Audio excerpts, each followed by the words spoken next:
ये स्टूडेंट्स आज हम पढ़ेंगे फाइनेंशियल मैनेजमेंट। सबसे पहले what is the meaning of financial management? Finance को मैनेज करना।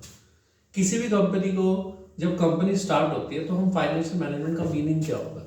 फाइनेंशियल मैनेजमेंट मीन्स दैट सबसे पहले पैसा लेके आना, क्योंकि आपने बिजनेस स्टार्ट करना है तो आपको पैसा चाहिए। पैसा आप या तो आप अपने पैसे लगा सकते हो और किसी और से पैसे लोगे, तो आपने कैसे उस बिजनेस को करना है, पहले पैसे लेके आओ। जब आपके पास पैसा आ जाएगा फिर उसको कहाँ पर लगाना है। जब आपने लगाना है, जैसे फॉर एग्जांपल आपने फिक्स एसेट खरीदने, लैंड बिल्डिंग मशीनरी खरीदनी है, या फिर आपने करंट एसेट्स खरीदने हैं, स्टॉक खरीदना है, फर्नीचर खरीदना, बहुत चीजें आपको खरीदनी है, तो उसको कहाँ कहाँ पे यूटिलाइज करना है आपको पैसा। और जब वो पैसा आ जाएगा, आपने लगा दिया, फिर उससे कमाई भी होगी।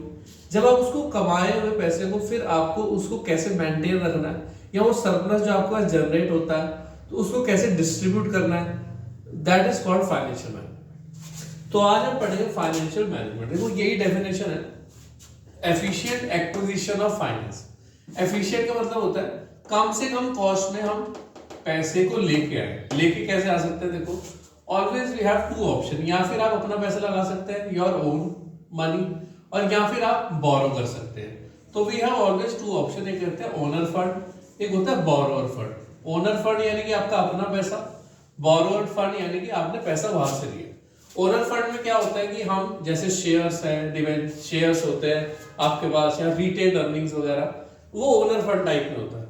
और बोरोड फंड क्या होते हैं? डिवेंचर्स होते हैं, लोन्स होते हैं जो बैंक से लेते हैं, तो वो सारे आपके पास बोरोड फंड होते हैं। तो एफिशिएंट एक्विजिशन का मतलब आपने कम से कम कॉस्ट में फंड्स को जनरेट करना है। उसके बाद एफिशिएंट यूटिलाइजेशन, सबसे बेस्ट यूज उस पैसे का कैसे किया जाए ताकि ज्यादा से ज्यादा पैसा कमाया जाए और लॉन्ग रन में वो आपके पास स्टेबल रहे।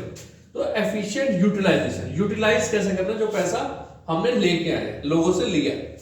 उसके बाद एड एफिशिएंट डिस्ट्रीब्यूशन। अब देखो distribution and disposal of surplus. Distribution का मतलब आपने पैसा लगा दिया, लगाने के बाद जब आपके पास कमाई हुई तो उस सरप्लस को कैसे डिस्ट्रीब्यूट करना है। देखो अगर ओनर फंड होता है, कंपनी के अंदर शेयर्स होते हैं, शेयर इशू करती है कंपनी, शेयर्स पे कंपनी डिविडेंड देती है, ठीक है। शेयर्स पे क्या मिलता है? ओनर फंड पे आपको डिविडेंड देना पड़ता है। और अगर बोरोड फंड होंगे तो हमें उस पे क्या देना पड़ेगा? इंटरेस्ट देना पड़ेगा।